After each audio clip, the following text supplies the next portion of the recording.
अस्सलाम वालेकुम नाजरीन।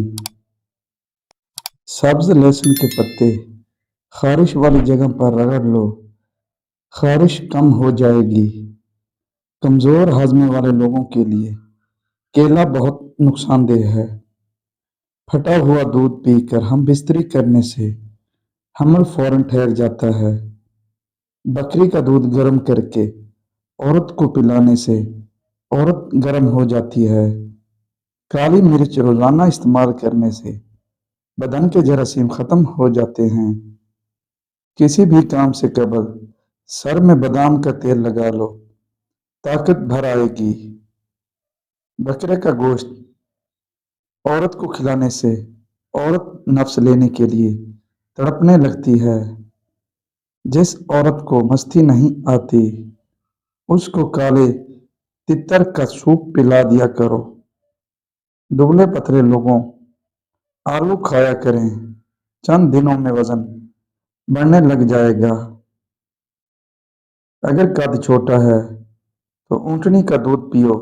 कपूरों पर सूरजमुखी का तेल लगाने से मर्द की मनी गूंद जैसी गाढ़ी होती है। ऊँटनी का दूध पीकर हम बिस्तरी करने से मनी का प्रेशर 10 फीट तक जाता है। जिन लोगों को गुर्दों का मसला हो वो लोग केला कभी इस्तेमाल ना करें। नहाने के बाद आखिर में जिस्म पर ठंडा पानी बहाओ। रात की रानी का फूल औरत की शर्मगाह पर रखने से शर्मगाह टाइट हो जाती है। औरत के पस्तानों को बड़ा करना है तो अमरूद काट कर पस्तानों पर मसल दो।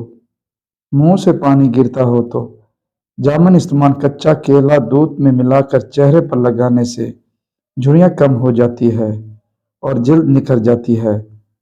अनार का रस पस्तानों पर डालने से नफ्स के निप्पल गुलाबी रंग के हो जाते हैं।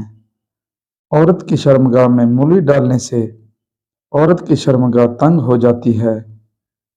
अंधे लोगों की याददाश्त आम लोगों से ज्यादा तेज होती है। लस्सी पीने से सीने के जलन ठीक हो जाती है। घोड़ी बनाकर औरत को हम बिस्तरी करने से औरत की कद लंबी होती है। समंदरी झाग को नहार मुंह नफ्स जब खड़ा हो उस वक्त नफ्स पर लगाओ, नफ्स 13 इंच लंबा हो जाएगा।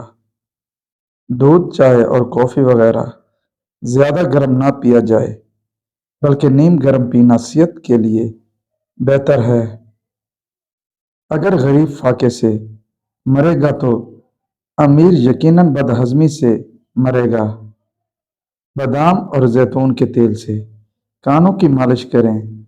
अगर आपको कम सुनाई देता है तो उसके इस्तेमाल से यह मसला आहिस्ता आहिस्ता खत्म हो जाएगा। सोने से कबल गर्दन की पिछली जानब ठंडा पानी लगाने से नज़र की कमजोरी ठीक हो जाती है। मक्खन में बड़ी इलायची डालकर खाने से टैनिंग में इजाफा होता है। सांप के अंडे की जर्दी नफ्स पर लगाओ, नफ्स 3 दिन में सांप जैसा लंबा हो जाएगा। गुलाब के फूल की खुशबू सूंघने से मैदे की तेजाबियत खत्म हो जाती है। पानी के साथ अंजीर खाने से जिंदगी भर फालिज का मसला नहीं होता। उम्मीद करता हूँ आज की मेरी वीडियो आपको अच्छी लगी होगी। अल्लाह हाफिज, जज़ाकल्लाह।